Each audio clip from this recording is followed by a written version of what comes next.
যে কথাগুলো আসলে আসলো এবং অভিযোগের তীর সরকারের দিকেই বেশিরভাগটা, আবার অনেক সময় আমরা এর আগেও দেখেছি যখন শ্রমিকদের অধিকার নিয়ে কথা বললে বিশেষ করে মালিকদেরও আপত্তি থাকার কারণে অনেক সময় শ্রমিকদের অধিকার বঞ্চিত হন শ্রমিকরা। এই জায়গায় আপনারা যে সুপারিশগুলো আসলে করলেন, নতুন যে সুপারিশ আসলো, কি কি চ্যালেঞ্জ দেখছেন এই সুপারিশগুলো বাস্তবায়নের ক্ষেত্রে? ধন্যবাদ। প্রথমে আমি একটু ডিসক্লেমার দিয়ে নিতে চাই যে আমি সরকার পক্ষকে প্রতিনিধিত্ব করছি না, কমিশনের সদস্য হিসাবে কিছুটা অর্থনীতিবিদ হিসাবে যে বিষয়গুলো এসছে এখানে। প্রথমে আমি যদি একটু বলি যে শ্রম সংস্কার কমিশন কিন্তু স্বাধীনতার পরেই প্রথম হয়েছে, পাকিস্তান আমলে একবার হয়েছিল।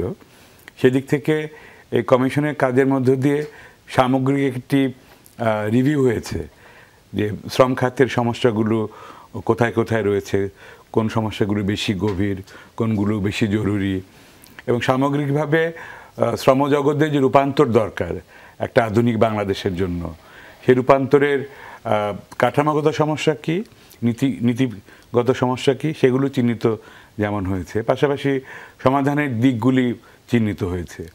এবং অন্যান্য কমিশনের তুলনায় একটু পার্থক্য এখানে যে এখানে শ্রমিকের প্রতিনিধিত্বকারী সদস্য ছিলেন, নিরপেক্ষ কিংবা ইন্ডিপেন্ডেন্ট গবেষক তারা ছিলেন, এবং পাশাপাশি যারা বিনিয়োগকারী, উদ্যোক্তা অথবা মালিক পক্ষ বলে আমরা, তাদের প্রতিনিধিত্বকারীরাও ছিলেন। তো যে কারণে এই কমিশনের রিপোর্ট তৈরির ক্ষেত্রে যে ধরনের অভ্যন্তরীণ বোঝাপড়া সমঝোতার যে প্রক্রিয়া ছিল, সেটা যেমন একটি দিক গুরুত্বপূর্ণ, আবার অন্যদিকে সারা দেশব্যাপী ব্যাপক মতবিনিময় হয়েছে বিভিন্ন পক্ষের, বিশেষ করে শ্রমিকদের যে সমস্ত প্রতিনিধি রয়েছেন, প্রতিষ্ঠান রয়েছে, তাদের সঙ্গে। তো এর ফলে এখানে যেটুকু উপস্থাপন হয়েছে সংস্কারের রূপরেখা হিসাবে, এটাকে আমি বলবো প্রোগ্রাম মিনিমাম, কারণ এই ব্যাপারে সবার একটা কনসেনসাস আছে।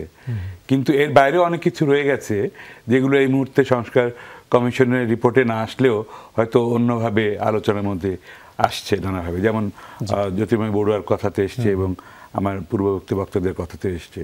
সো আমি চ্যালেঞ্জটাতে ফোকাস করি, যেহেতু আপনার মূল প্রশ্ন ছিল। আমার কাছে মনে হয়েছে যে এখানে একটা অর্থনীতিতে যদি এখন বাজার বলি, তিনটা পক্ষ থাকে। আপনার সরকার হচ্ছে কাইন্ড অফ রেগুলেটর, বায়ার এবং সেলার, তাই তো, দুইটা পক্ষ। লেবার ইকোনমিক্সের দিক থেকে এখানে বায়ার হচ্ছে উদ্যোক্তা যারা শ্রম কিনছেন, শ্রমিকদেরকে নিয়োগ করছেন, আর সেলার হচ্ছে শ্রমিকরা। তো এরকম একটা বাজারে বাংলাদেশের ক্ষেত্রে এবং বাংলাদেশের ক্ষেত্রে এটাকে বলে বায়ার্স মার্কেট কিংবা মনোপসনি মার্কেট, সেলার্স মার্কেট না। কিন্তু সেলার্স মার্কেট আবার যেখানে মনোপলি আছে,